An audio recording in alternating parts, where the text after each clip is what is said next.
What's the big idea?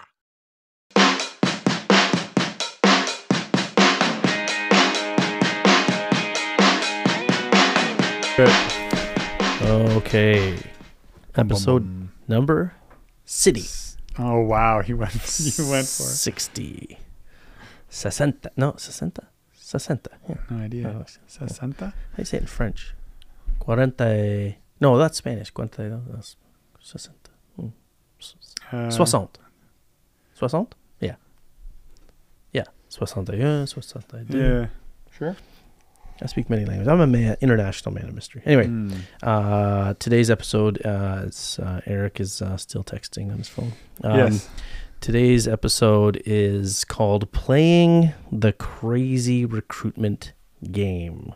So it's changed a lot over the last little while. It's become, I think, pervasive in the volleyball world, in the club volleyball world, where like, if you don't play the game, and I call it a game because it is definitely something like you have to do. You have to?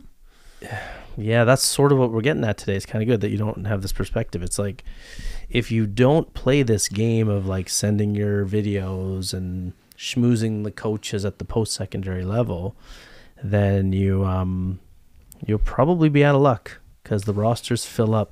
You have to play the game if your intent is to play post-secondary. If your intent is to go post-secondary, you kind of, like the whole idea of like, so I sort of had the theory in my life of like, if you're good, they'll find you. You know what I mean? Or you'll stand out and you'll get, but I don't think that's true anymore.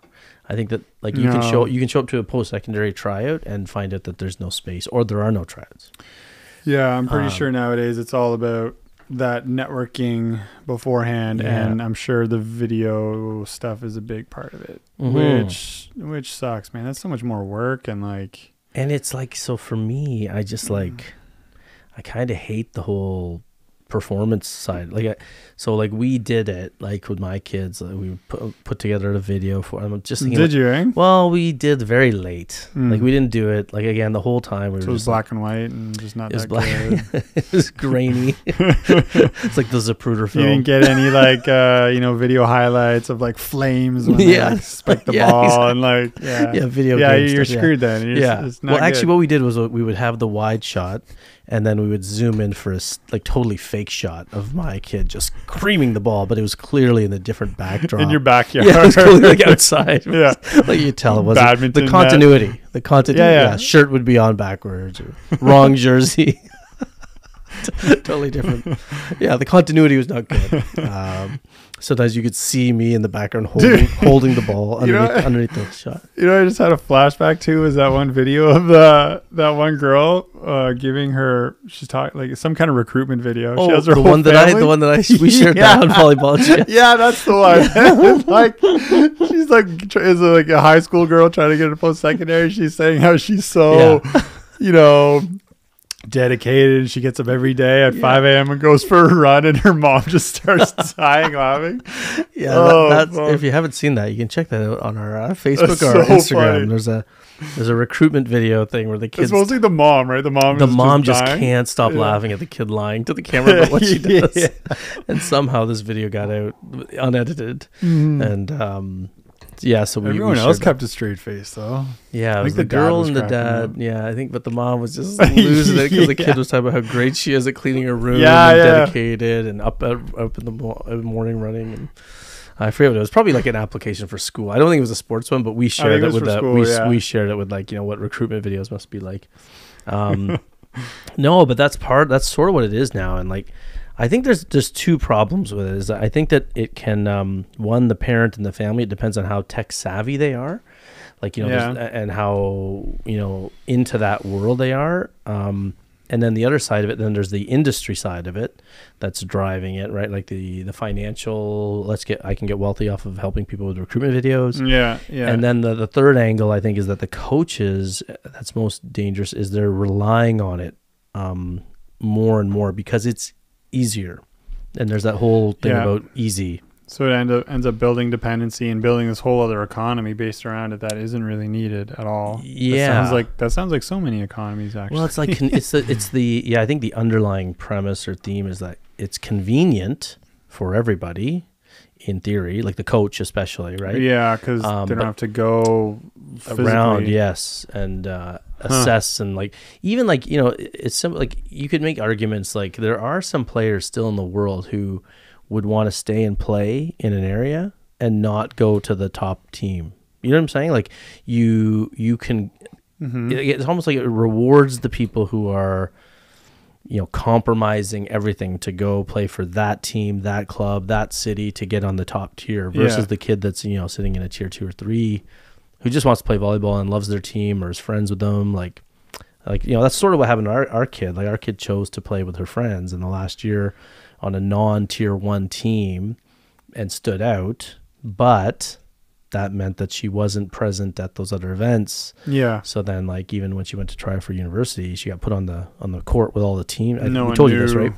Yeah, the team was full, basically. Yeah. So she had no spot. Like, there was no liberos spots left, but the coach put her on the court with just her and all the team that was already selected. Yeah. They only had room for, like, an outside hitter, maybe. Well, then, in that case, her getting, your daughter getting a video together, it doesn't really matter anyways because the team was already formed. Yeah. Or they're already, I'm guessing, all vet player or like returning players? No, that's what I'm saying. They already scouted. Yes, they already scouted new people too, mixed in. So most of them were returning. Yeah. Very few spots for sure. But they went, people who are on it. Like, well, it's not just the coach's fault, but the coach is now getting inundated with all these other videos that they never used to get. Yes. Probably, right? They would go out and request them, but now they're getting sent to them. So yeah, see, if I were post-secondary coaching today, I would, and I got paid well. That's the other thing too. So it depends on the program you're in school in, but a lot of these schools are. And like I said, that coach emailed my daughter and said, "Come back." My daughter emailed after the tries, and he said, "I want you. You should try it next year." Do you think if she sent it earlier, she may have had a chance? It's possible. But we also had the club experience where we knew we had to. Oh, she had to you don't even want footage of that. She had to leave. She had to leave though. Yeah, the club team in our last year because the coach was a maniacal, and whatever. Yes, yeah, all the words. Yeah, just crazy, right? Yeah. So she ended up having to quit because they were like forbidding her from hitting so much, forbidding her from jumping on a power play, not even warranted stats wise, and so it was very crazy, power trippy loser coach. But I mean, the cool thing is the coach, did address her email and said, "Listen, you should come out next year." The coach she tried out for. The coach she tried out for, who is a real, well-respected, real player who knows his stuff. He did put her on nobody else was on that court. It was all the players on the team and my daughter, and she did well. Because he could tell she could play, right? She could play with them, and then he did tell her to come out. Assistant coach high-fived after a couple of good plays and stuff, and said So it's cool. Like I think it's safe to say that if he saw her earlier, there might have been a chance she was on the team. Yeah. But this isn't really about again. So we did the recruitment tape, but we did it later, and we also knew that we were going to have some tough questions if he asked to come see part of us. We were afraid to send out videos because we're like, what if they want to see you play? You know what I mean? And now you have to explain to them that you've quit the team. So there was that whole weird thing too. So we were kind of hiding, but the whole thing was the better out. But the reason, so this goes back to provincial and regional team stuff too, where even for that stuff now you have to play this game of sending in videos and stuff, and so it's not a real, it's like, and we didn't do that stuff. We were always like, you know what, I'm not into this. We were both, we started making a video once for her, I remember, and both of us were like, this is stupid. It just sucks. Yeah, it really sucks to hear. Yeah, it's just not the same as it used to be, or they let coaches write in, their recommendations based on their favorites, and some people are just more interested in this tech stuff in the Instagram and TikTok and Snap, and some people are good at it. Hence why there's so much content out there. I guess a lot of people are interested in it, or some people are interested in it because they have financial interest in being interested in it, right? So if you're going to make money off it, then obviously you will figure out how to be more creative with online content creation. But for the average person, I know, I mean, I'm just not a big posting person myself, right? Mm-hmm. Maybe I will need to be when I get into other business, for sure, and then I'll have to learn it. But just for the average day to day, I'm not too into taking pictures of stuff, and then that kind of sucks because imagining myself having kids, the way I am now is the way I would be if I had kids, and I don't want to be sitting there recording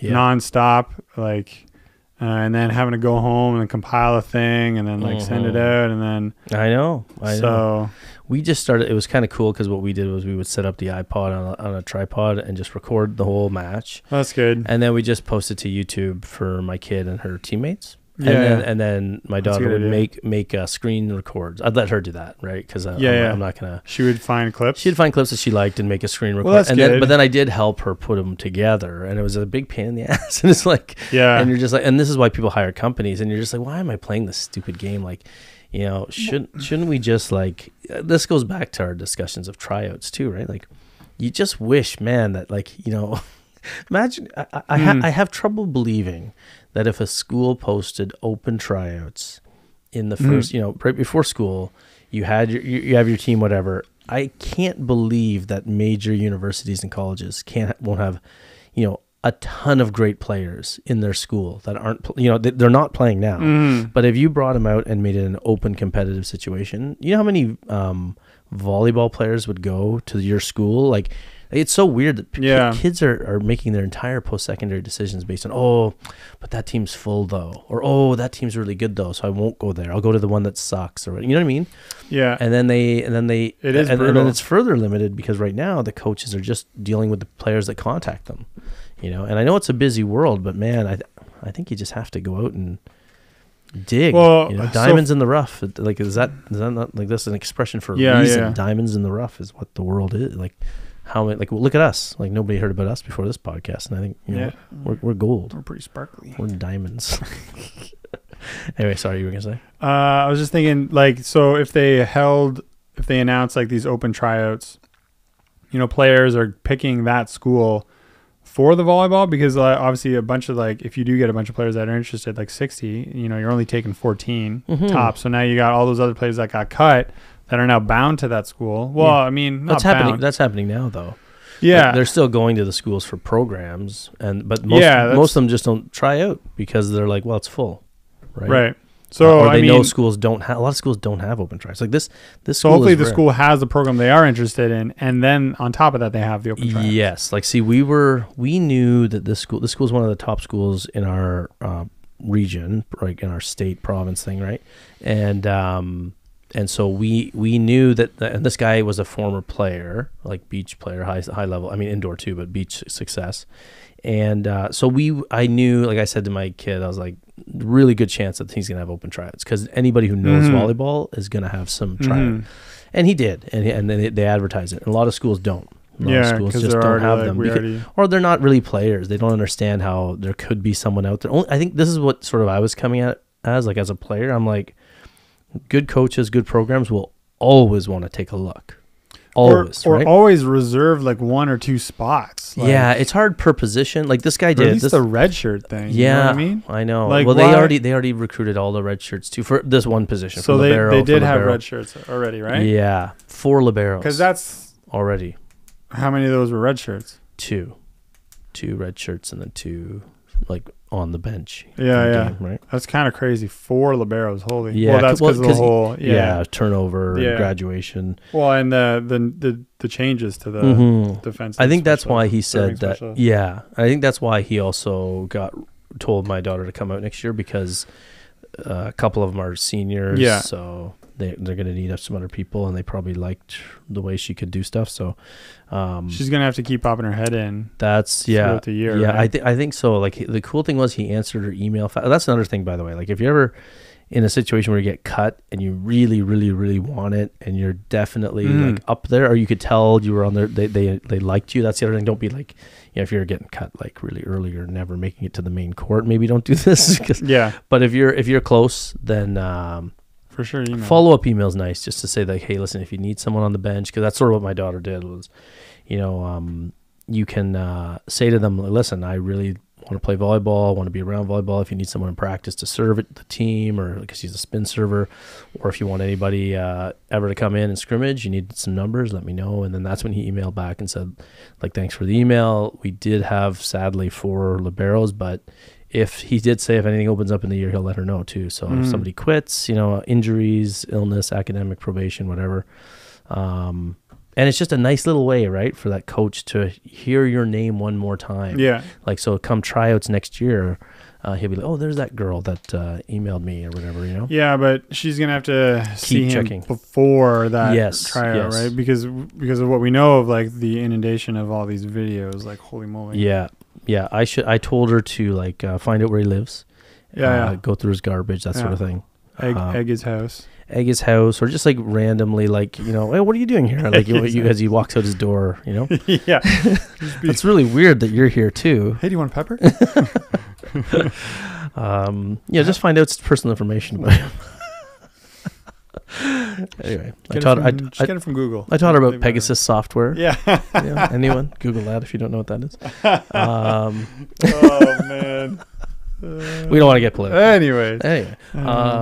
Did you say anyways with an S? Yeah. It's anyway. Oh, I have singular. I have wondered that. That's like one of those good lines between, like, you know, anyway. Like, intelligent people will say anyway, and unintelligent people will say anyways. So just so you know. Oh, thanks. You don't know. I'm just saying pick which side you want. Like, not right now. Because anyway. It's any one way. One way, right? Any way you take. You don't take any ways. Take any way. Yeah, but I'm a multi-dimensional person here. Yeah. Clearly. No, there's a lot of people. There's a lot of people in my world today that say anyways, and it sort of just irks me. Oh, okay. Because I had a guy I worked with who was an English teacher, and we used to joke around about that all the time.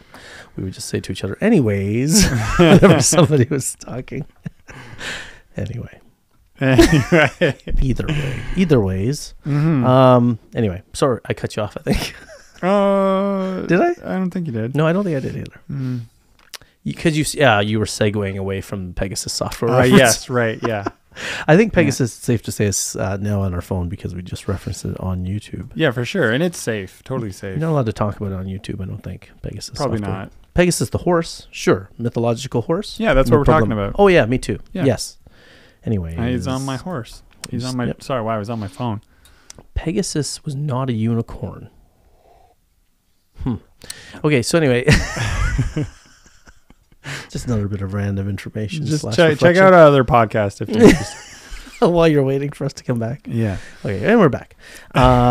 So if you're a coach and you're relying on video, stop it. What I want, stop it. But that's the thing; they can't, like, because this is happening now. It's just going to keep going because. I still think, I mean, I'm sure there's a coach listening to this show going, you know what? You guys would like me because I don't. Like, you know, you just make the time. You know where all the big tournaments are. Go there, right? Right. Check out some dark horse tournaments. Check out some tier 2 tournaments, you know, lower tier tournaments, just to see what's there. Sure, I guess. You might be the only, like, think about it. You might be getting the steal of the century if you do hang out in those. You know, you hear about this all the time, right? Yeah, this is your, like, inner American picker coming out, though. You just, like, want to go to the weirdest. American pickers. That's good. That's good. That's exactly. You want to go find the weirdest little thing. Show up in a van, throw some players in the back and drive away. What? That sounds weird. I can't deny. Sell them online. What? I can't deny it's too far. The reality of that, because not all these players are making the videos. And I did hear your joke there. Anyways, it was pretty bad. Yeah, you said sell them. Yeah, I fixed you. But yeah, there's got to be some players not making the videos, or that don't really homie don't play that. Yeah, or they don't even think they're going to post-secondary and playing. Right. That's true. Right? So that's true. You go up to them and you, like, have that conversation with them. They're going to be blown away. Right. That's maybe they're going to be super interested. That's a really good point, because I think in this day and age, there's probably a lot of people who don't think that they could make a team. I mean, and even when I was playing, I remember, like, how many friends of mine said, they weren't going to try for the team. I'm like, why not? And they're like, well, because I don't think I'll make it. And then so I showed up to my tryouts twice, and I was like, there's nobody here.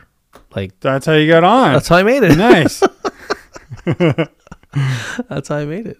I had zero intention on being recruited. I didn't plan for it at all. Mm-hmm. And then just whatever. At a tournament, someone came up to you? Yeah.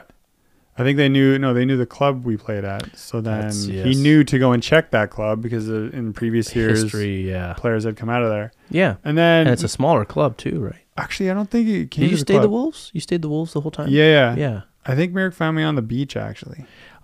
See, that's good too, right? Yeah, How many college and university coaches are going out to the beach? Yeah. Right? Because that tells you everything about a player's skill, how well-rounded they are. Yeah. Maybe they're not even that interested in indoor, but maybe you can spark some interest. Especially, there's more, like a lot in the U.S., there's many schools that offer both. Yes, right? yes. So there's kind of... These days. Yeah. Back in the day, not so many. It's even these then, day, isn't it? It's these days. Sorry. Any days. Yeah, any day. These days. That was actually the worst grammar display ever. These days. So that's an interesting one. That if they saw you on the beach, that's cool. I was recruited also on the beach because I was taking a long, quiet, long romantic walk on the beach. Yeah. And anyway, so I think one of the things that's bugging me though is that because these emails are coming in, coaches have to ask themselves, what type of parent and player are the type to send these videos? Not that that's 100% guarantee, but if you think about some of the craziness, right? A big chunk of the crazy has to be the ones who are like voraciously putting together footage and voraciously racing to get their foot. Not that they're all, no offense to people who are doing this, because you might be a normal parent who just knows they have to play the game. That's the title of this episode. What do you not see on the tapes, though? You know what I mean? So in yeah, some way, that's the other thing too. The tapes are always selected footage. Footage. Yes, you see the whole rally. Like they do have most recruitment videos. This could even be more work for the coach. Yeah. Well, I'm thinking about it. I mean, there's definitely a price to be paid for convenience. Whenever you're just taking the convenient route, for sure. Like I know of coaches. What if you get like 100 videos though? I know. Like in your email, are you gonna look at all of them? And not that, like, there's no way. But isn't the assumption like what is guaranteeing you that these 100 videos are the best that's out there? No. You know what I mean? You have no guarantee with that. So That's what I'm saying, is that it's a weird time right now, because you gotta, if you're a coach at the post-secondary level, you want to be in control, and you have more control by actually going to different tournaments. Yeah, you got to be a little old school about it. Like, I'll be honest with you, as a parent, I was very old school with my kid. I was like, you know what? I don't like this whole world of like playing this game, decorating a video, sending them up, putting some cool music to it. And I'm like, but when it was getting down to it, we're like, I guess we better let them know that you, like, sending an email and saying, hey, do you want to check me out here? I play here. I don't know if that's going to work either. Because they're just not. I mean, they do show up at a few tournaments early on. Like you will see coaches hanging around. Isn't a tournament a better spot? Because in one day you can see. Well, I guess in one day you can check a whole bunch of videos and. Usually what they do at the tournaments usually is that because they're getting so many emails, they show up with a list of players and teams that they were told where they're going to be. By the family, or maybe they and that's where they go look, and it's like, I mean. Then they're not looking elsewhere. They're not looking elsewhere, really, right? It's hard to maybe if a smart coach leaves themselves time to wander around and see something, but again, they have no idea if that kid's going to college. So I guess that's the weird thing. Is that, I mean, sometimes I don't know. Like I wonder, like, on one hand they're getting inundated with crazy amounts of emails, so they're like everybody's and their dog is asking them to come see them play, maybe. But like I said, the whole problem would get solved if you left like. It's such a weird system, because if you do leave it up for open tryouts in this world, everybody else great might get snatched up. Yeah, so that's the coaches can under. Yeah. So I don't know. It's a difficult problem. And there's always there's a chance of missing a great player on both sides. Yeah, no system is perfect. It's just this transference to this. Yeah, I mean. Convenience is probably a great way to sum up everything after 1999, 95. Like, why'd you pick those years? Because the phone came out around. The phone? The wireless phone. Oh, wireless? Yeah. Or mobile phone. Mobile phone. Okay, because wireless phones were around. But you mean it's like a cellular phone? Yeah, like a mobile phone. Okay. What about the microwave? You don't classify that as convenient? Are microwaves safe to use, you think? Are you trying to change the subject right now? Yeah. Like it's kind of, it heats your food up so fast. I think I think convenience. I think convenience started with the wheel. Yeah. You know? Yeah.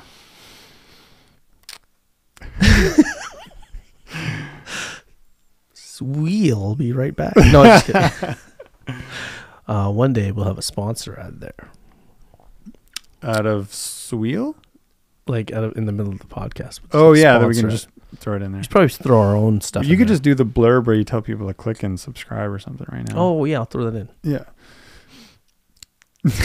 Actually, we do need people to subscribe, though. Did we mention to people that we're going to start giving away clothing as soon as we hit 1,000 subscribers? Did we say that? We should probably announce that. Gonna give away this shirt right here. You get Eric's poncho. Yeah. Yep. I won't wash it. Ponchos? Poncho. Ponchos. Nacho Libre. So, yeah. Sorry, you were going to say? No, it's just like there's no way of stopping of going back with this video. Mm-hmm. It's not going to change. Going back, well, I know I'm not saying we're going to change it, but I think that there's something that I think there's a lot of parents out there jumping to the parents' perspective now, where they're like, this is such a daunting task. So your kid loves volleyball, and now you're not a parent who loves to get involved in their volleyball that much. Like, even if you're like, that's sort of where I'm at too. I was like, oh, really? So now, like, my kid doesn't know how to make a recruitment video. And I mean, you just do it. You do it once. I know, but it's but you're sitting here, so it's reinforcing this whole like, yeah. All right, we're gonna put together some clips, and we're gonna showcase you like Jean-Benet Ramsey. Yeah, but you're do you know Jean-Benet Ramsey? No.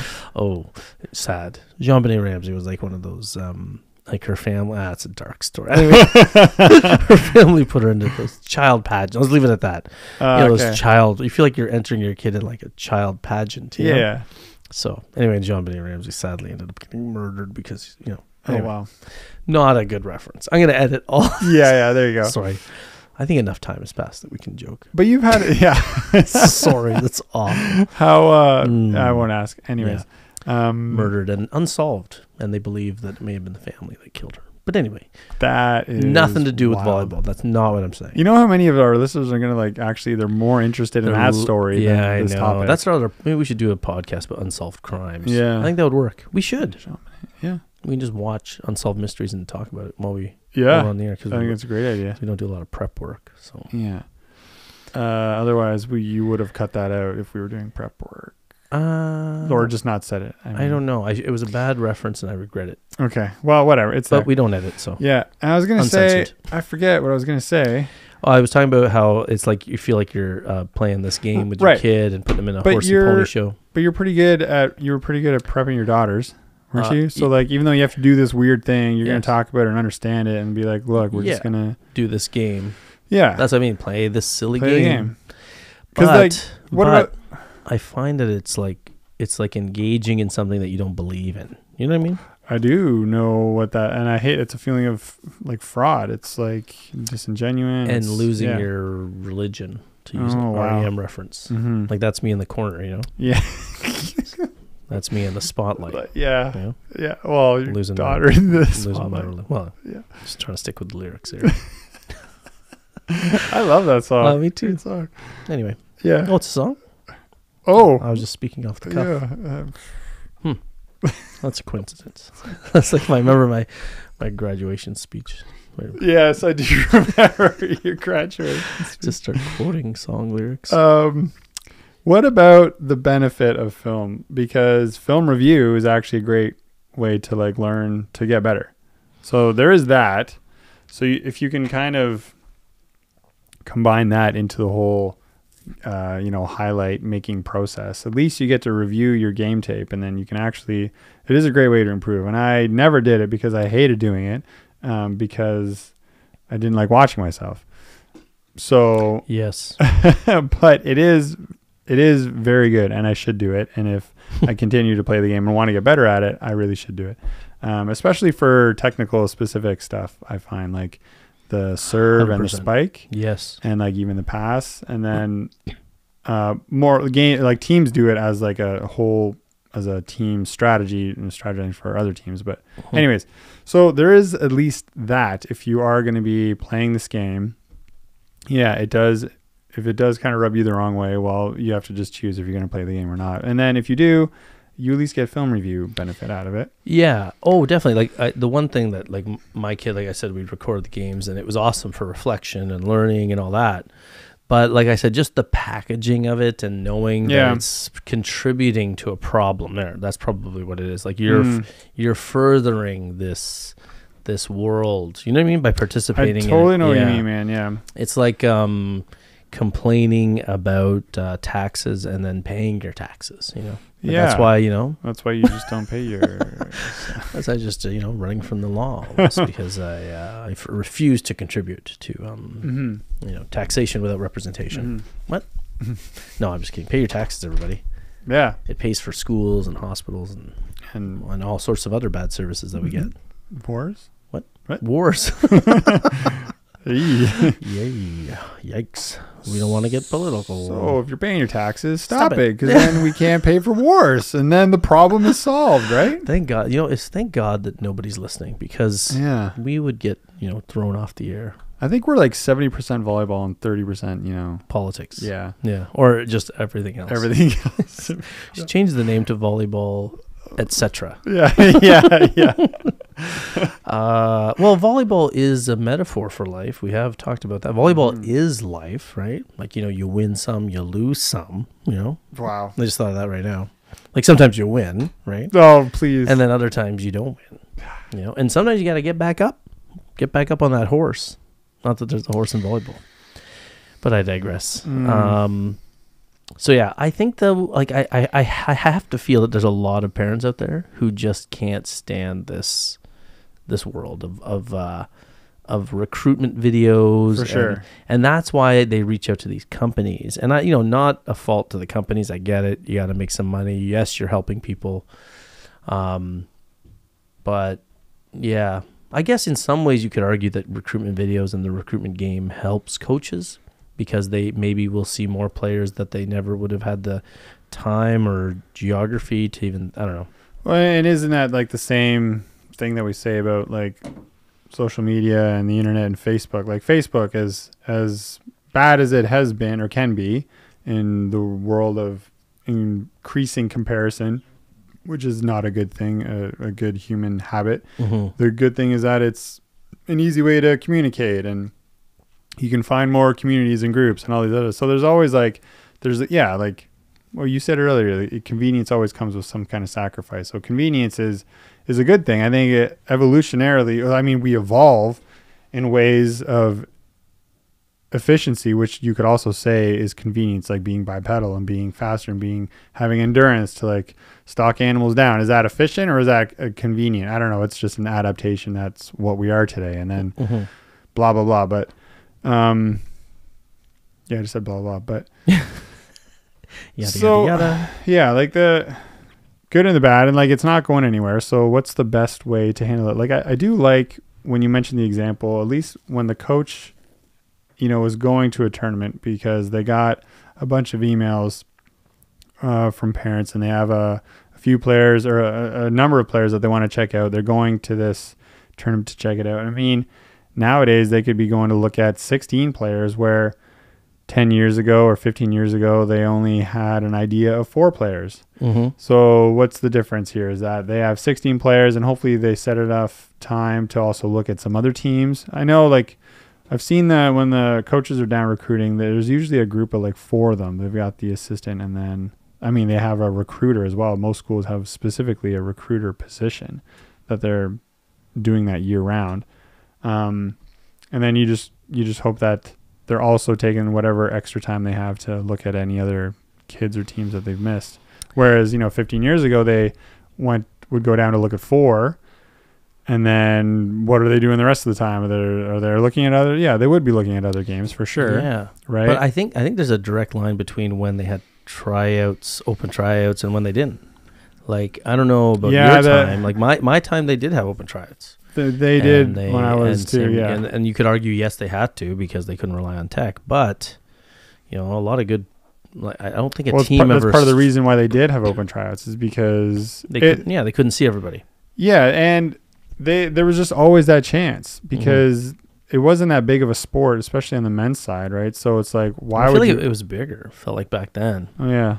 Although, did you see that stat that I saw yesterday that it was like 78% increase in men's volleyball participation in U.S. college last year, which is the biggest jump. What does that mean? 78%, like more. There's more. I guess they turned away more players or more participation on the men's side. It's growing. I think it is growing a little bit. I think I sense it too. Like even like in our world, like I'm seeing more boys coming to the game again. I think we're seeing that concussion thing, the soccer awareness and the football big time awareness. Yeah. Where some of the parents are like, you know what, volleyball is an aggressive, fun game. People don't think of it that way, but at the highest levels, it really is aggressive and crazy. Yeah. That it's a safer sport for a kid, more affordable, right? You get hockey and football are very expensive sports. So I think maybe we're starting to see that increase in the guy side of things. But going back to the point, sorry to take you off topic, but you were saying that the on the guy side, like when I opened tryouts back then, we're just I think everyone just because the tech wasn't there, right? Yeah, the tech wasn't there. But I just hate the idea that like a university could start the year or a college can start the year without any spots. Like I just think that it's so weird that. Well, what happens if we continue to go down this road and like every school, like there's no longer tryouts at all? Mm-hmm. Like, what does this world look like, 20 years from now? It just looks like, because then it's starting to sound like, getting into law school or if you're going to be a doctor or something, it's all about like who you know.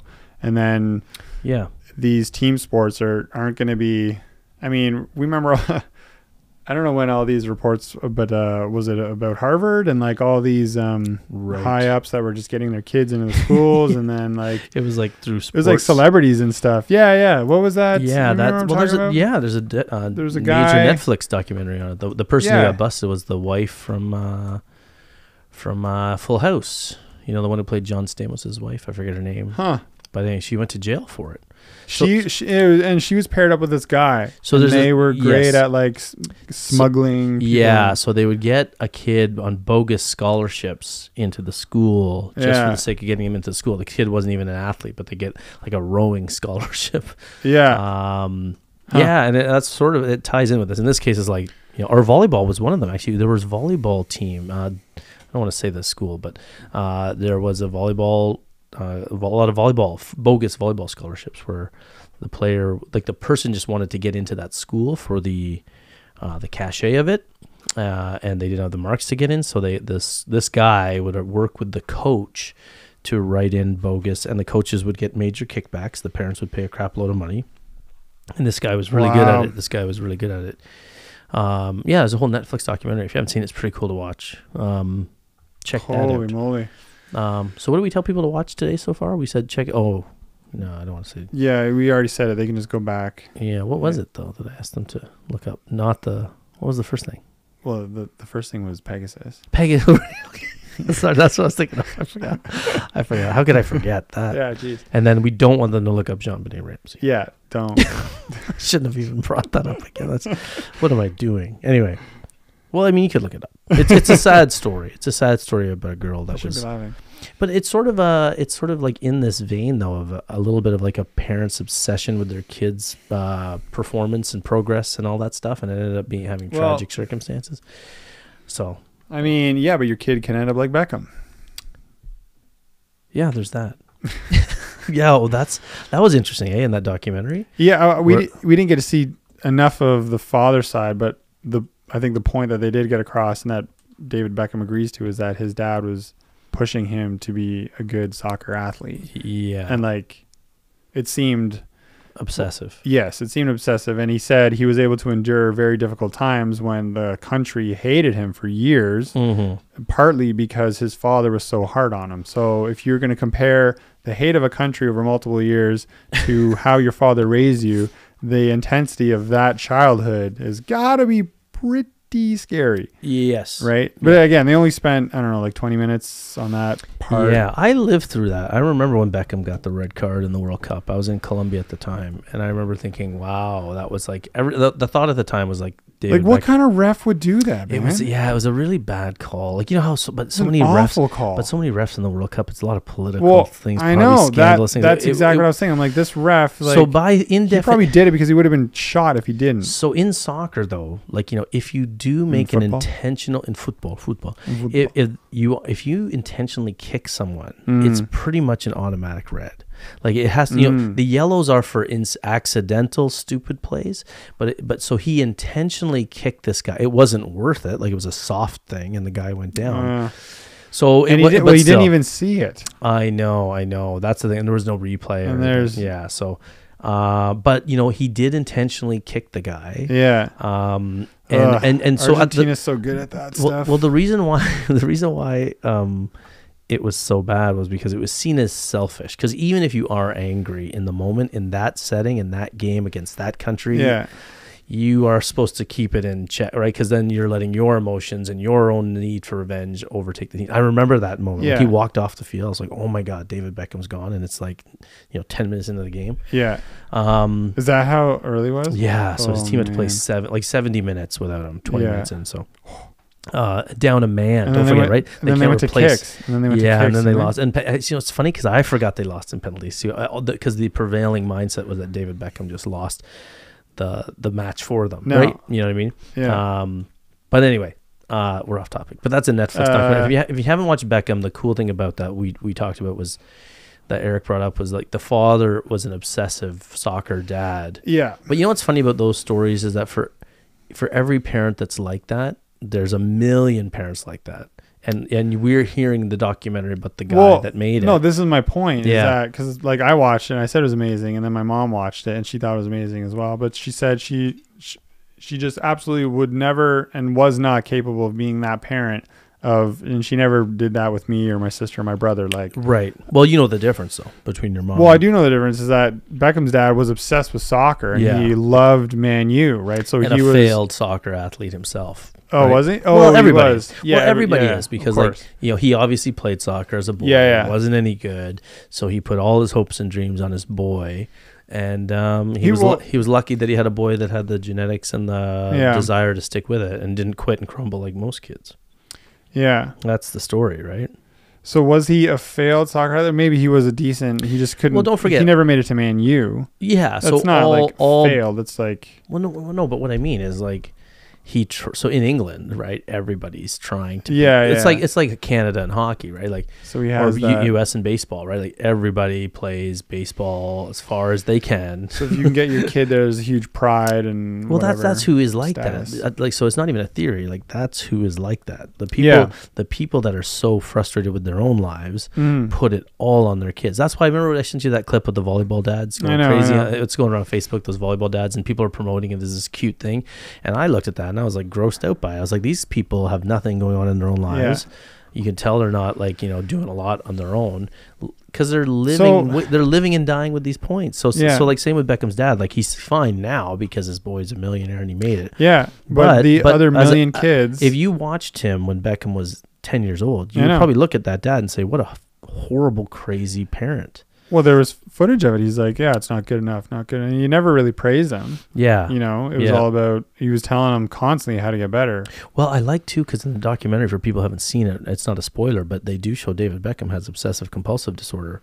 Like, you know, he has a weird sense of control, because that's what he's going to wear for the next 7 days. And puts away everything in a very bizarre way. Like they did point that out. And they didn't even talk about it much, but they definitely, like, he's an obsessive cleaner. Yeah. And he's control freak. And that's sort of indicative. So that's just as a counselor, like, you know, that's a sign of someone who feels out of control, right? So somebody who does that, you want to control everything in your own little world. And so you micromanage because you feel like you have no control. And that stems from I think that's sort of what they're getting at. Like, you know, a father who's very controlling will make a kid feel out of control. So the kids who grow up with controlling parents often do other things to control things. Like they'll start substance abuse or cutting themselves. You know, cutting is a sign of I can't control anything in my world, so I'm going to control this.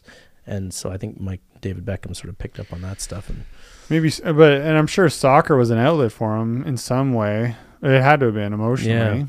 Yeah. Right? And you wonder, like, we don't know if he was playing soccer for the right reasons. or was he enjoying it, or was it torture for him? But he was just like, again, great at it, so it's rewarding. But yeah, it's interesting because I was surprised that Beckham had that issue. I didn't know that. That's kind of cool about the documentary, that showed that he has, like, there's definitely some psychological trauma left over from that, and didn't he talk a little bit about anxiety, and he has, right, and some mental health stuff that you wouldn't, I mean, again, celebrities, we never know anything about them really, but he really has some lingering things associated with his father's upbringing, I don't think his dad's just a victim, right? His dad's probably a victim of his father. Like, we just don't go back that far in the history of it. So, like, not to put it all on the dad, because he's just doing the best he can. And that's the strange thing, is that we're sitting here, from a very shallow point of view,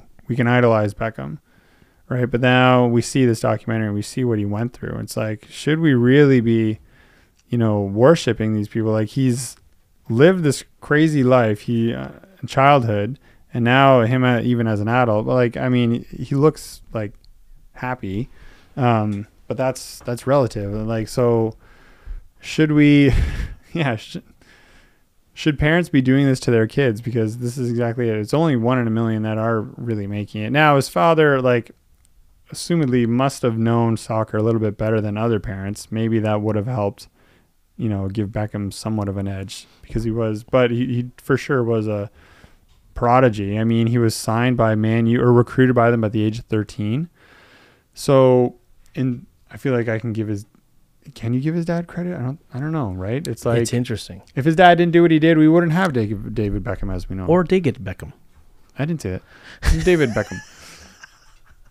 I don't think we have David Beckham. David, I didn't say that. Huh? Gingham style?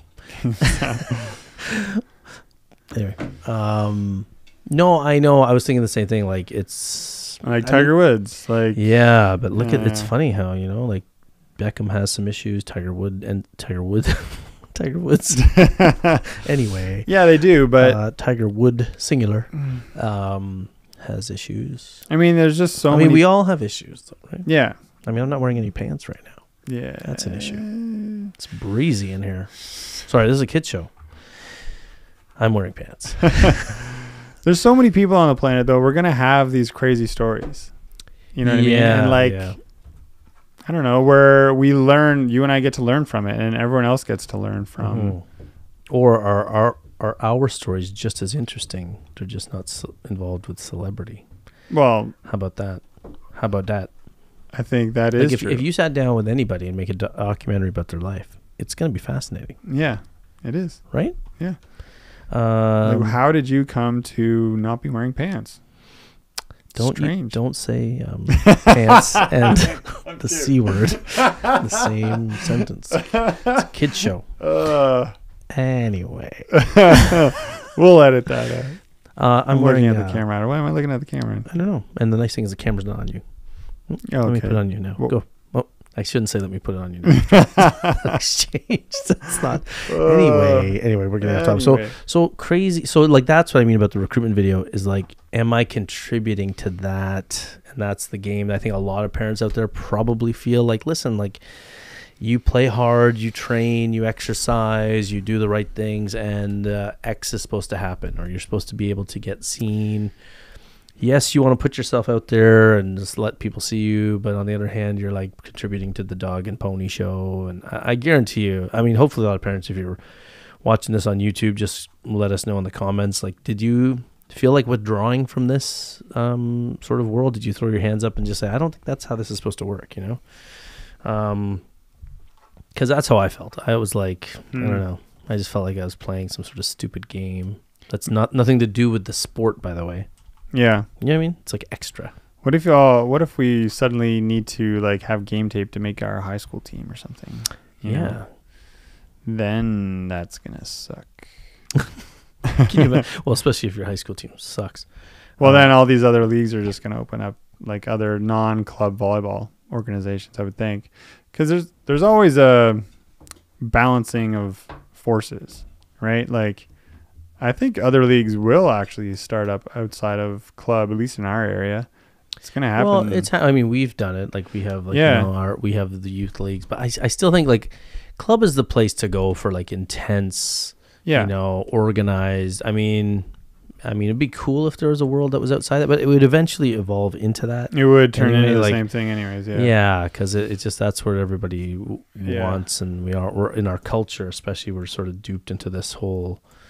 The highest level is where you want to be, and it's sort of that Beckham. Like that's what I think is bugging me so much about the idea is that everybody's being forced to go into this crazy psychotic cycle of like, you gotta be the best, and you gotta be this, and you gotta boot, and you have the best recruitment, and the video has got to be a certain way, and it's gotta be this, and it's gotta be this, and this, all these little rules. Whereas like it should just be like, hey, there's some great player here, like, or there's a good chance. Why don't you just show up at this tournament, show up at that tournament, show up at this tournament, see what's there, talk to players. You have any intention of going post-secondary? Where do you want to go? If someone tickles your fancy, which is a weird expression.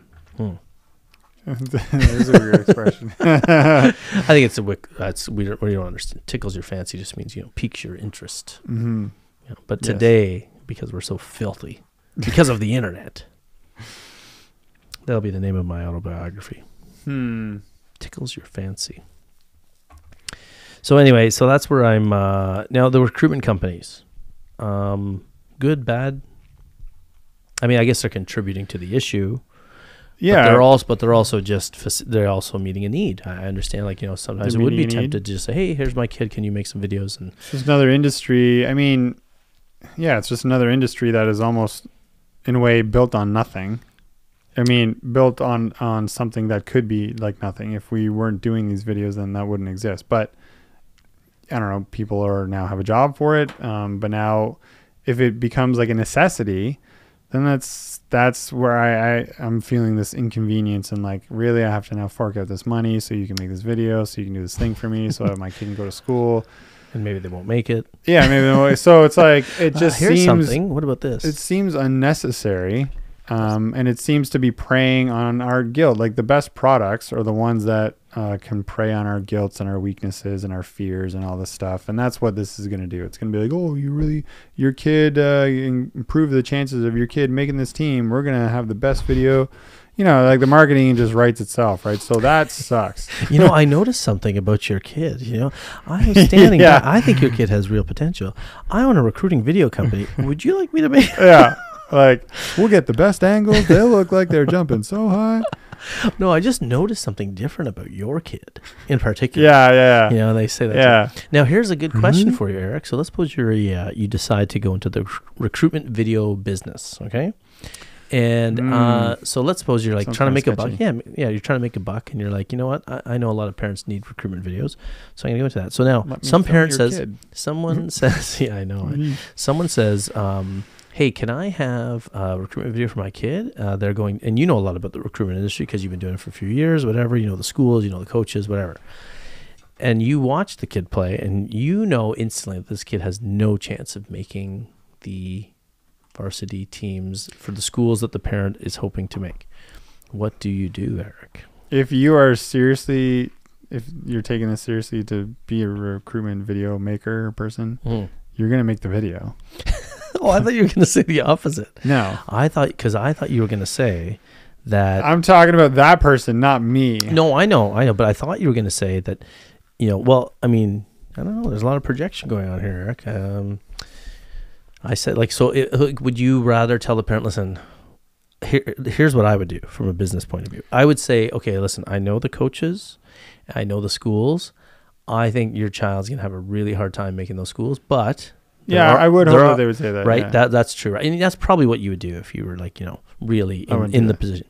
You would make the videos. I wouldn't be in that position. Oh, that's what I'm saying. But there is something valuable, right? There is something valuable there. If you're an honest recruitment company, you would say, listen, based on my experience, they're going to have a hard time making that. But there are like some tier 2, tier 3, tier 4 schools or community colleges that I know are looking for players all the time, and maybe we could target them.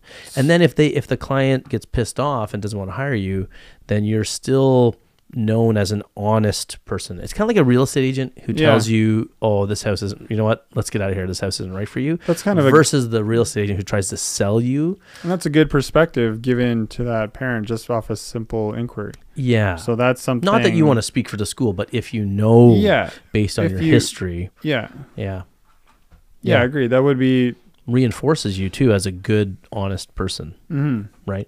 I wonder how many recruitment video people do that, or do you think maybe the recruitment? Actually, maybe you know what they probably do is they probably they never ask them what schools they're interested in. They just put together the video. They don't care if the player sucks because they make it, and the parent gets to choose where it goes. They have no idea. Yeah, that's probably a good way to go. Don't tell me. Yeah. Because but then still, once they find out, and then they go, oh man. How many videos do you think? How many times do you think a recruitment video company is making a video for the player like can't even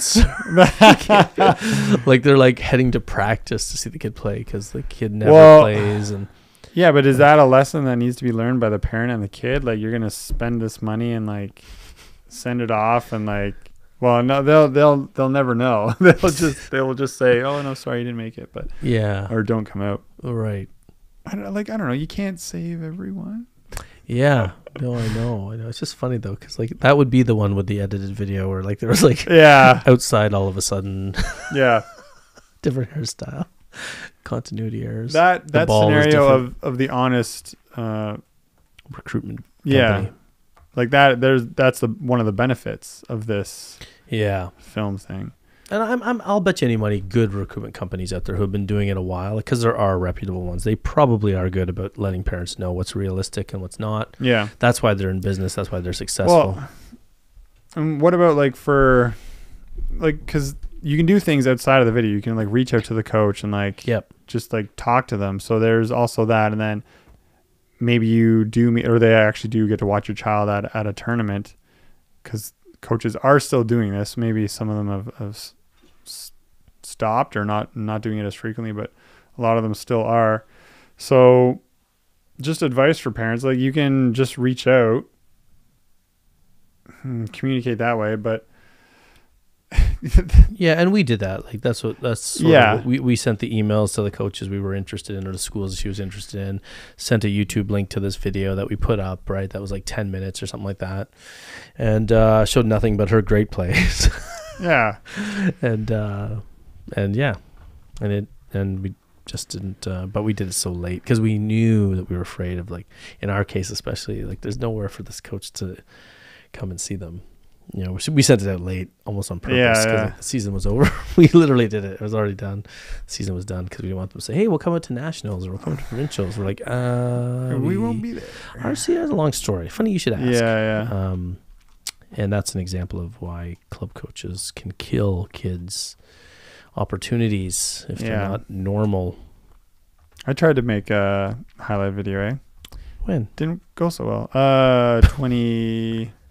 When I was just a few years ago, because I was you were considering going to Europe. I was like, because work sucked, and I was like, if I may as well just go play ball, because this is more. But you didn't want to play the game either. I remember, right? Well, didn't you say you were having a hard time like thinking about like prioritizing it, and you felt stupid doing it? I felt really stupid doing it. Yeah. I could have. I think there was like some other like video bank of like the league's games that I was able to access if I paid money or something. I'm not sure. I didn't.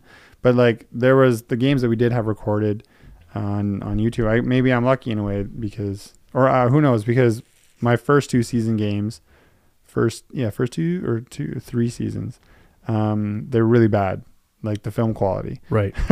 Oh yeah, of course. And then the last one was the one like where finally got good. But the thing is, the first video there wasn't even that. That's 2014, 15, and 16. It's not like it's that long ago. Are you able to lean forward, Eric? Yeah. Just because on video, can you come closer to the table? Because on video you look like you're off screen. Yeah, there you go. Oh, but I'm so relaxed. That's okay to lean back. That's okay to lean back there. But just your chair, I think, was too far. Plus the lean back. Oh, okay. Like, see if I lean back, then it looks a little bit more equal. No one's watching anyway. Like a V. Well, we're like a V. Oh, on that one you can't see. Yeah, on the wide shot. Yeah, no, on this one you're fine. Yeah, on the main shot you're fine. Yeah. There. Sorry to interrupt, but yeah, your video footage was like, never made it. Yeah, and then and I absolutely had to have that. You have to, like nowadays. There's no way you're going overseas without Yes. Well, that's a little different because, like, I think that's like a smaller pool of people to see. Like, there's very few people who are going to uproot their lives, go overseas. It's the only way, and they just got to totally understand. Yeah, that's different. But in the club world, where, like, you know, your universities, I mean, I get it even for out of state, right? Like, if people want to go to far away schools, that makes sense. But in the, like, same state, same province, like, you know, where most people are going, I think it's pretty. I think it's a problem. I think if coaches are relying more and more on filling their rosters with players that they hear about on video, go see, and then go sign up, you know? You know what I mean? You know, a lot of our Western coaches used to come to a lot of the tournaments because we have so many schools in Ontario, right? Yes. And then there's so few out there. There was always a few tournaments of the year where everyone knew that they were going to be at. Right. That's true. And then everyone was after those scholarships because the Western provinces were able to actually give much more money, and they were historically the best schools. Yeah, they were. Yeah, and they still are. Yeah, they just grow differently out there. Yeah, I think it's the wheat in Alberta and the wind, or the cows. If you grow up next to a mountain, I think something happens to your height. The cows. Yeah. Yep. Definitely, that's what it is. Scientific. Yeah. Volleyball, etc. You know, the other thing about recruitment is the horror stories. I don't know. Do you have a funny story? Well, it didn't happen to me, but I just remember when I was almost at the age of going to post-secondary, my sister was, that was my sister's team, but on the women's side, I just know, because I think my mom was the director of the club at the time, and she had to deal with quite a few complaints of certain parents just like changing who they are completely, from like 16U to then 17 and 18U, where they're just like being bullies with like the coaches and like kind of being nasty to the other parents, demanding more play time for their kid because they want their kid to then, because this is what coaches did, or they went out to tournaments to watch. So parents wanted to ensure that their child was going to be on the court for most of the day. I know. That way the coach sees them, right? That's the problem. And I know one girl in particular, her parents were like really after it, and I mean, it works. Like, bullying in a way works, like, because no one's good at defending, so the coach kind of gave in, and then sure enough, they got more playing time, and they were recruited, and then they did go to the States on a scholarship, but then they ended up coming back like exactly a year after because it just wasn't what they hoped it to be. They were just getting some like useless degree playing at some whatever school, and it wasn't. I don't think the school experience was that good. Like, I don't know the full story, but like. So they go through all of that for like a year and a half in club to get their kid there. Kid doesn't even like it, comes back home, and then goes to another school, doesn't even play volleyball there just to get an actual degree. Because like, I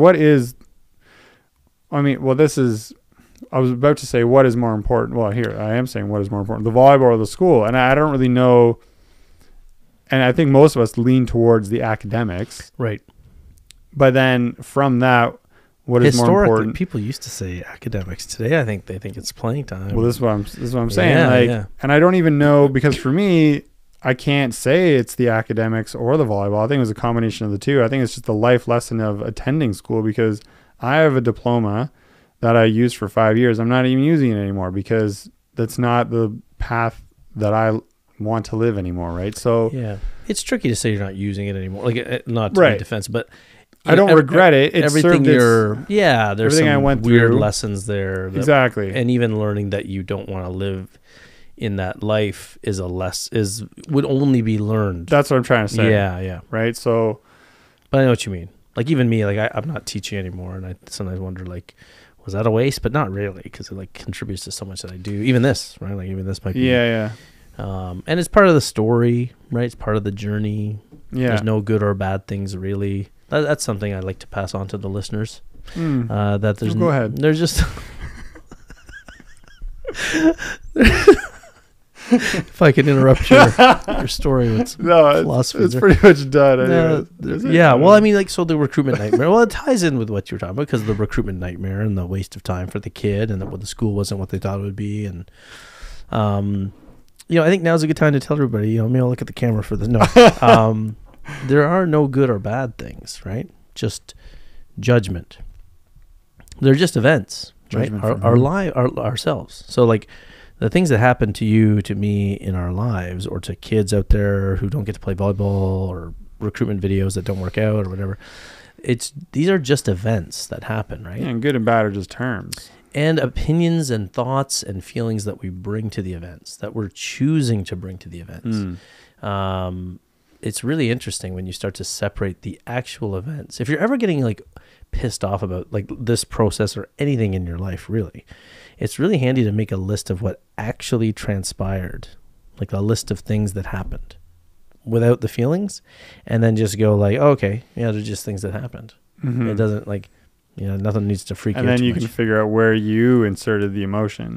Yeah, it's very obvious, because then you're just like, oh, and also the fear of the future. Like, the fears that we have of things that haven't happened yet. That's the other big one, right? People start worrying about what's going to happen if I do this, or if this happens, if that happens. So just start listing what's actually happened, and then you realize, oh, but none of the things I'm worried about are actually on this list. So well, and cool. If you have a legitimate fear, then just act on it, because the fear is probably giving you a signal. Like if you're worried that the Titanic is going to sink, then maybe tell the captain to not drive into the iceberg. I just said driver. So. Yeah. You know what I mean? Like legitimate fears. Like there are legitimate fears, and then you have that awareness. So then do the preparation to prevent that from happening. Like, right. Yes. If you're fearful of a future consequence, but what I'm talking about are those irrational fears, right, which most fears, we worry about things before they happen. Right. Yeah. I love that line from To Kill a Mockingbird. That Atticus says to his kids, if you ever read To Kill a Mockingbird, it's not time to worry yet. That's a great line, because I often say that to my kids growing up too. Like, should we worry now? Is now the time to worry? And they're like, oh no, I guess nothing's happening. Yeah. Really. Like I said, the cops don't even know that what happened. So exactly. Just cool it, kid. Yeah. I do like that though, because there's no need to dwell in it when you can't even act on it, or if it's not even certain. It hasn't even happened. Yeah. That's the thing. Like, so much of the human brain worries about, and this ties in with the recruitment too, because I think a lot of it's rooted in the coach is afraid that they'll miss out on the great player.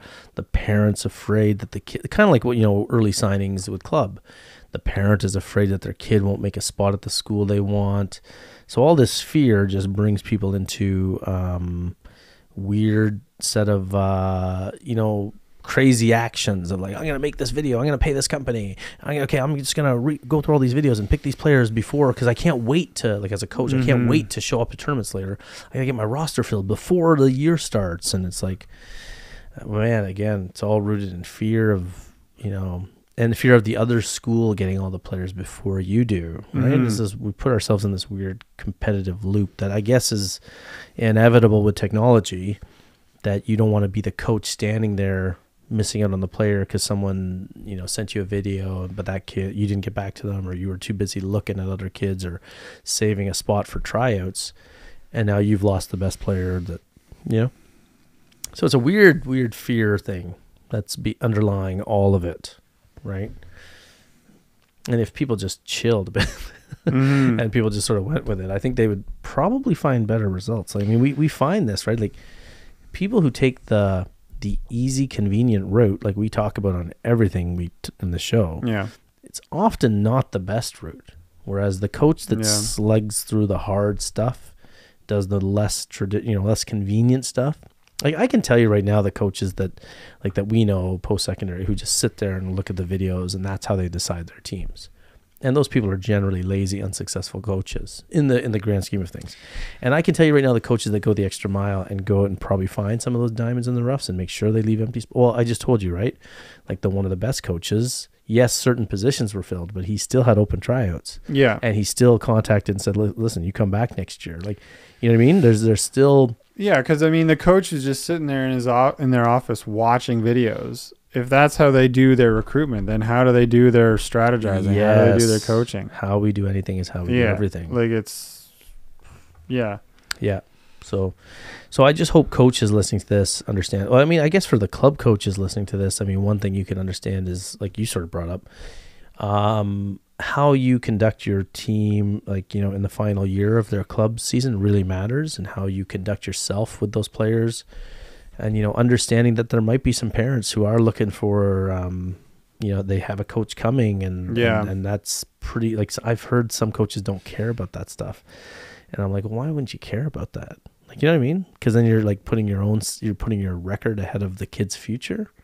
I don't know. I think that's weird. Yeah. Get the kid in.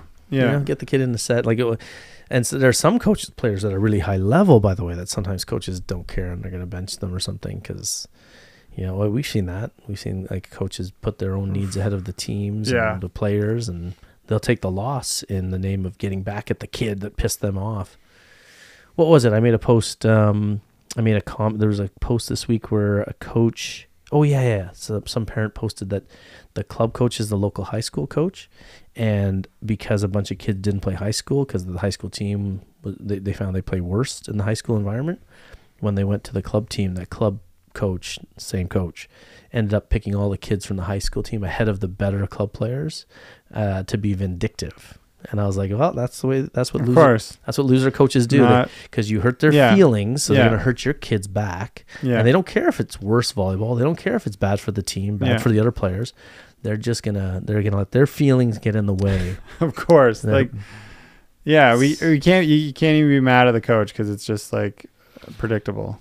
Well, you can be, I know what you're saying. Yeah, like you can be mad at the coach, but you have to understand that that's the way people are. So, like, you know, we talked about before the show. There's crazy, stupid people in the world, so there can be crazy, stupid things.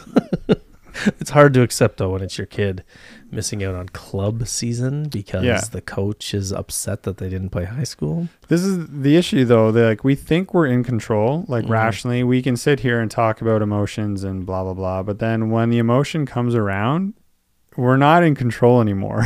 Like, unless you like practice it or practice that, like, you know, the awareness of sensing when you're being overwhelmed by an emotion, because you do like when things are good or bad, you do have some capacity, again, depending on how much you practice it, to decide how much of that emotion you want to let take hold of you, right? So but like that's why that's not surprising at all. Like the vindictive coach is just going to be, because like I'm sure there are other coaches in that situation that are, or they won't even be as like hurt by it. The kids won't do the high school and then they'll see them at club and like they won't even care why the kids chose that one and then they didn't choose high school and they're choosing this one. They'll pick the better players. But if that if that coach is, that's all, one of their big things of their life is the coaching of the volleyball, then it's their Olympics and they're gonna do whatever they want with it. At the end of the day, it's a confident coach versus an insecure coach, right? An insecure coach will take that to be like a real slight to them,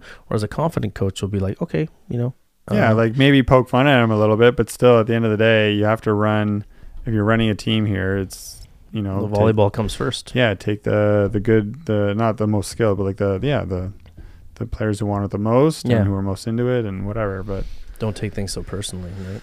Yeah, it's confidence versus insecurity, and you know, the coaches too can take a page out of what you were talking about, like that pause between the event, the reaction happens in between, and then the follow-up event, like.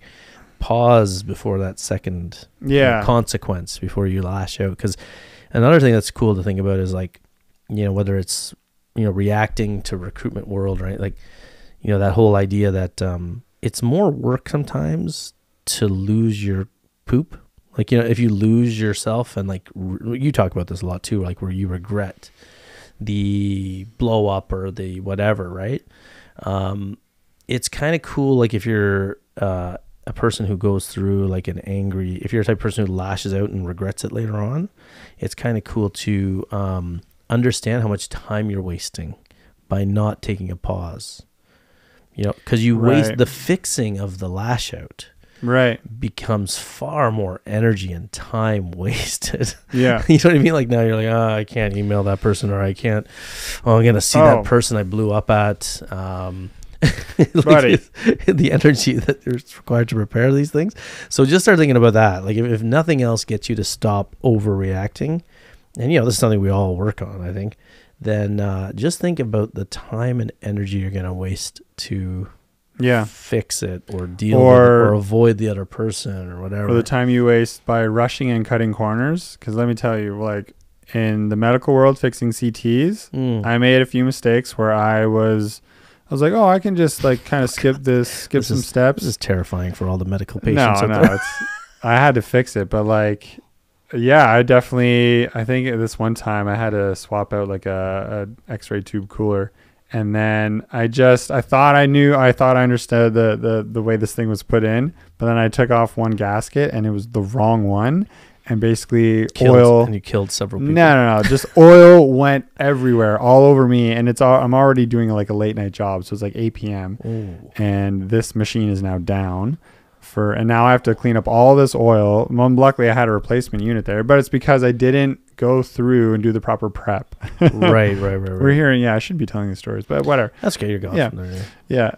It's hilarious, but I never ever, not that I was like a big corner kind of, the thing is I just thought I understood it. Whereas instead of just confirming though, I would have realized, no, that's the wrong one. And then anyways. Right. Yeah. Being thorough. Yeah. People aren't thorough because they think that it's going to waste their time, but it's actually going to save your time. Yeah. And same with reactions. So even overreactions. It's like if you think that you're, venting, but really what you're doing is causing yourself more cleanup later with that person. Yeah. Apologies. Sorry, I shouldn't have. That whole awkward. Yeah. And things will never be the same, right? Like if you let everything out, it's really hard to put that back. If you just pause and try to imagine what this will be like tomorrow or in 24 hours, it'll be insignificant. Yes. And then it's like, do I need to say anything? Probably not. Yeah. And is it going to change anything? And what am I talking about really permanent or lasting? Like considering we're all going to be dead. Sorry, folks. Took a little downer there. Oh, I almost made a bad joke. In reference to an earlier joke, I'm not going to do it. Oh, okay, good. Yeah. Eric's learning about anyway. Hey, look at this. If nothing else, then today we learned that it's anyway. Mm-hmm. Anyway, today I think we wrapped this up. I think we've talked about it. So this conclusion is, I guess we have to play this recruitment game. Mm-hmm. We have to play a whole bunch of games. Or do we want to participate in a... we have to wear pants. That's a game we have to play. We can wear shorts. Shorts. We have to wear something. Okay. It's a game we must all play. Yes. Is it legal to wear saran wrap shorts? Depends on how hot it is. I think there's something on the books about that. If it's very hot, then no. Yeah. So... if you're, I think that so it is a game. It is a hoop that you must jump through if you want to get into that hoop jumping world. Now, here's something though that I would like to add to this. The reason why, when my daughter is not playing varsity volleyball this year, she's still playing high level volleyball as often as possible because she wants to go back. She wants to make it in second year. She thinks she has a good chance. We were so okay with not playing varsity ball this year because it's become this hoop jumping world. It makes it a lot easier to take that we're not in that world because of what it's become. You mean like even if she was on the team, there's more hoops once you're on it? It's just if that's the gateway into the world, then obviously the world is filled with more, right? How we do everything is how we do everything. And like, so other things like, so she knows players far worse than her who played the game and are sitting on a varsity team this year. Far worse than her as an athlete and in terms of attitude. And so like, she's like, I can't go watch games because I'm going to see these kids in the stands. I'm going to see these kids on the court that I know are worse players than me and worse people than me. Yeah. Right?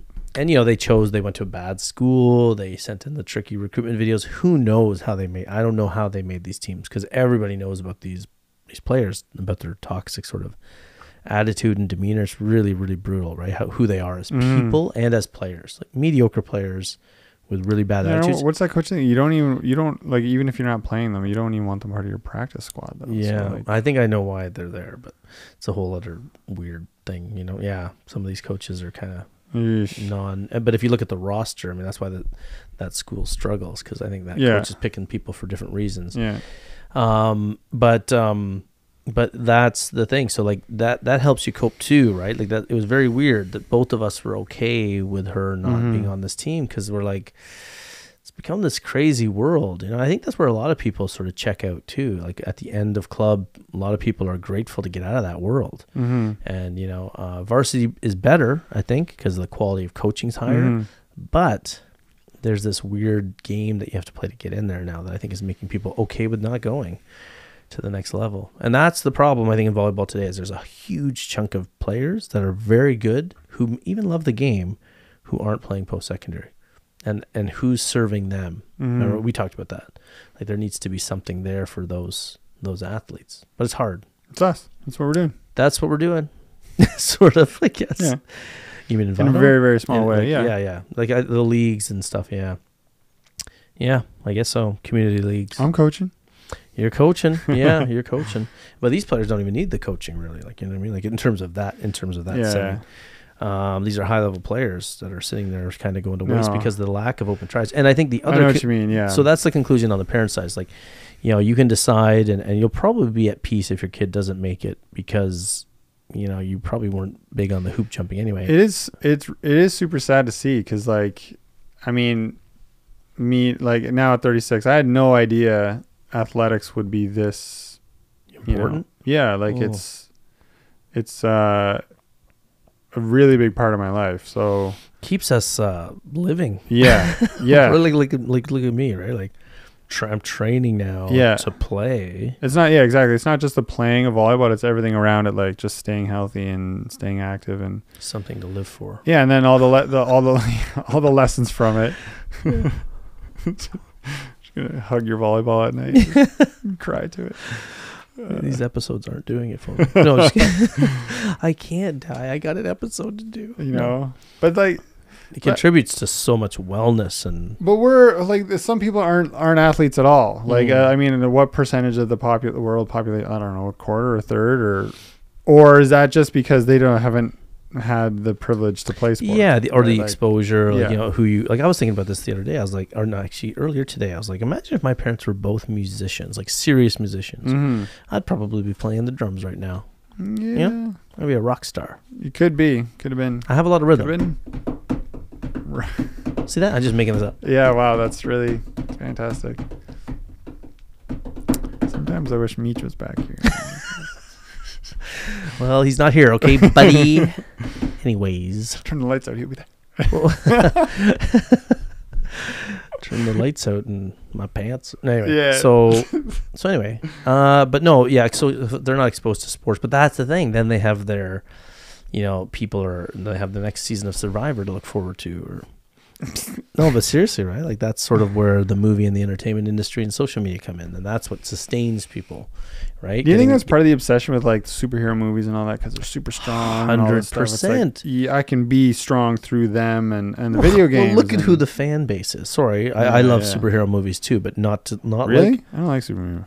Well, I mean, I used to. The only one I like are Batman movies. The Batman ones are good. The Batman ones are the only ones, right? Isn't that interesting? The Joker.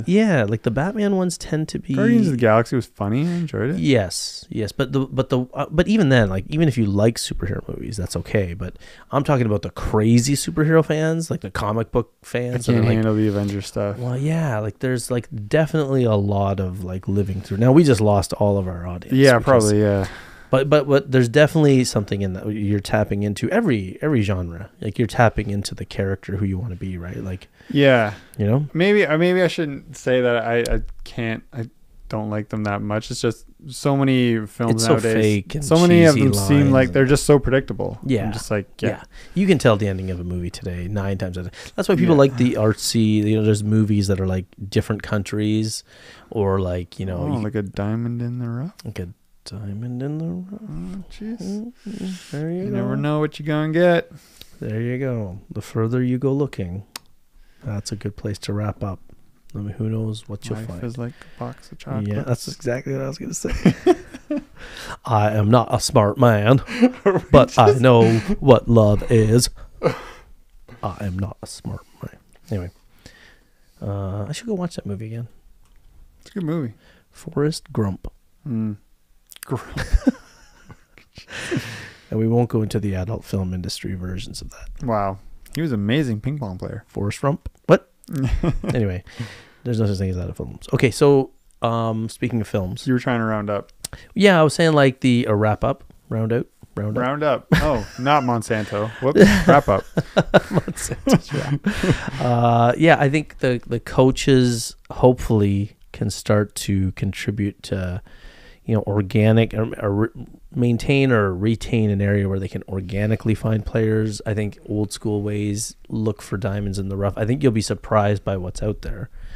Parents, I guess you're sort of stuck in this world of introducing yourselves and trying to play. Like I don't know. I think the parents have to keep going with it, but it definitely is a daunting game, and I get it.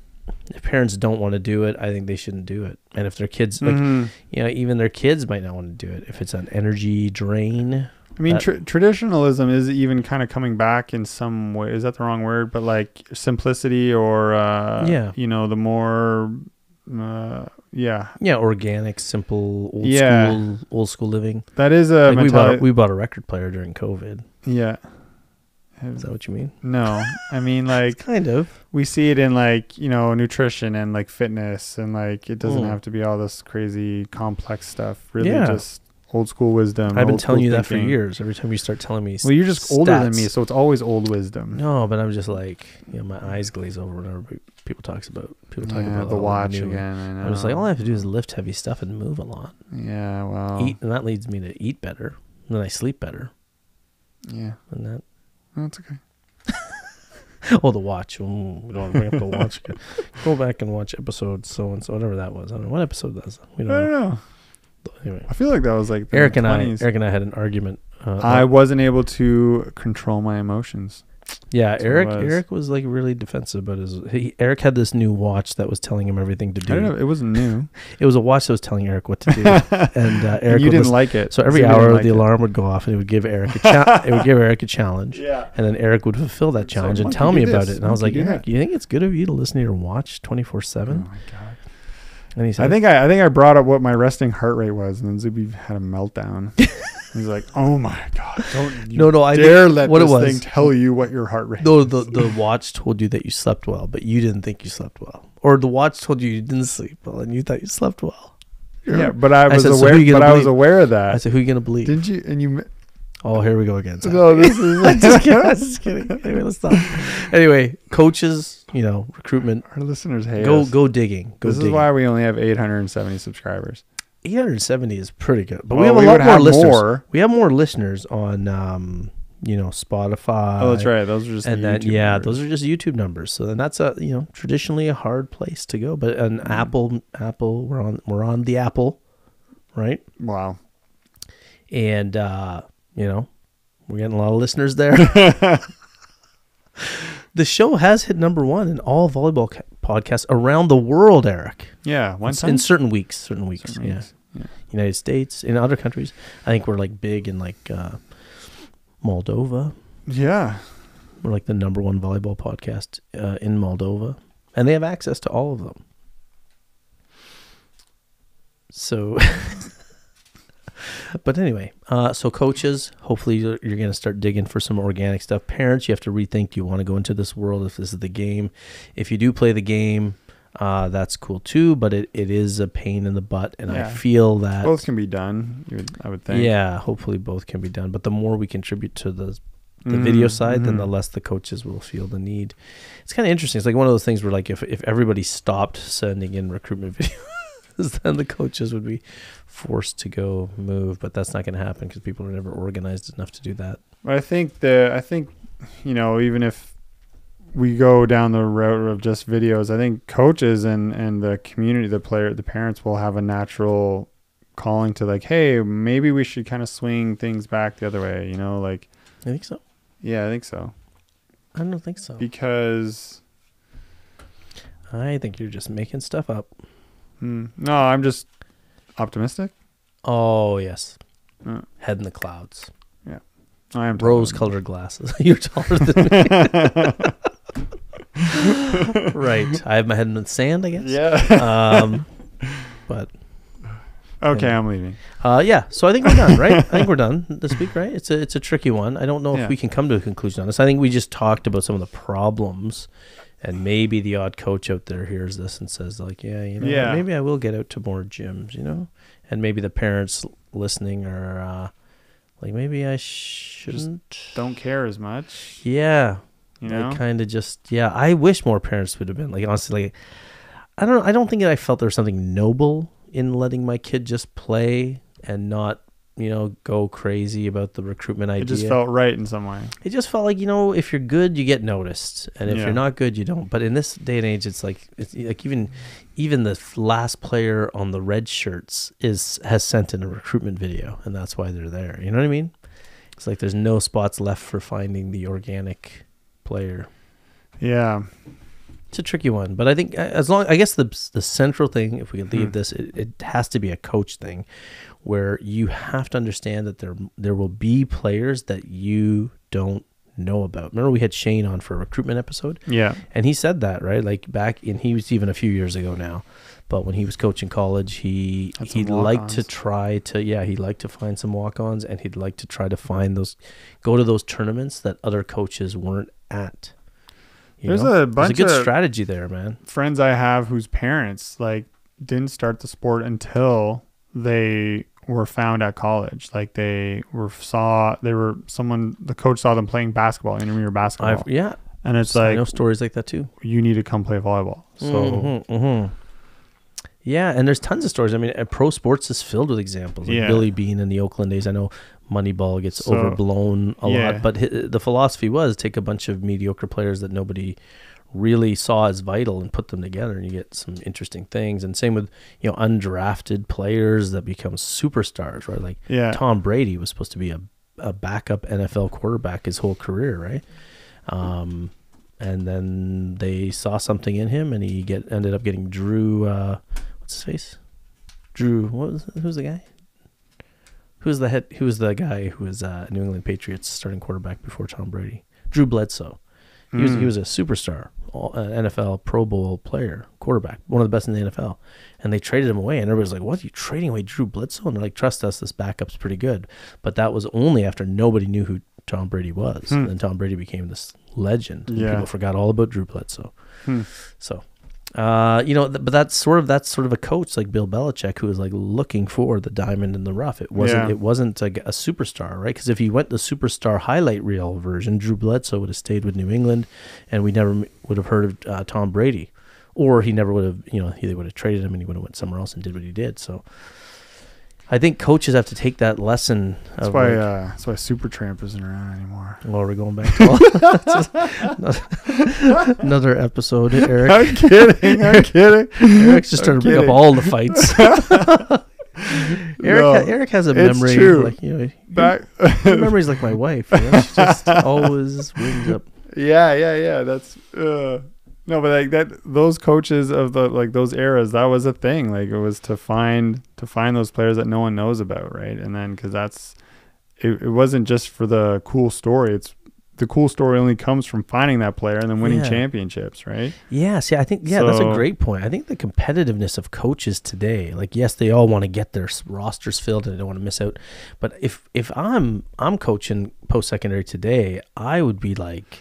I would be dying to find some that's the thing that the other coach isn't doing. I know, right? That's the athletic side, right? Like your desire to beat the other coaches. Like I'm gonna go the extra mile, find extra players. I'm gonna leave some spots or recruit. Isn't that what Goggins is all about? He's just always doing what his competitors are not doing. Exactly. Dave Goggins, if you don't know, he's like a former Marine who is like a motivational guy online now, and he's just telling people do the stuff that nobody else is doing. It's kind of the formula for success in everything. Yeah. Right. And do the thing that your opponent isn't doing. Right. Yeah. Yeah. Or anybody else. Yeah. Like anybody else. Like just do stuff that other people aren't doing, and that's usually where we find success. So coaches, let's get back to the old school digging. Get off our butts. Get off the computer. Get out in the field. See what's out there. That was a good conclusion. I think so. I think we could stop it now. Really pepped him up. We're probably going to say something stupid and mess it up. Yeah, probably. Okay, let's stop trying. We'll wrap that up. That is episode numbers. Do I need to say episode numbers and episodes? Yeah, you're going to stop soon eventually. Well, some podcasts, like I listen to good podcasts, and they actually don't even mention the episode numbers. I think all the ones that we listen to, they don't say it at all. Yeah. No. Because it's like, what does the person care? What if we want to change the order one day? Ah, true. Yeah. Or like they're listening to them out of order, right? They don't care if it's episode 46. It's true. Yeah. They don't care what year it is. They don't care that it's actually, when we're recording this in 2049. Mm-hmm. They don't care that that's the year right now, 2049. What? We just blew up the internet, my friend. We just went viral. All right, that's all the time we have for today. Not that there's a time limit on anything we do here, because it's the internet. We can talk for 4 hours if we want. Just turn it off. Yes, okay. I'm going to turn it off now. Where's the off button? See you.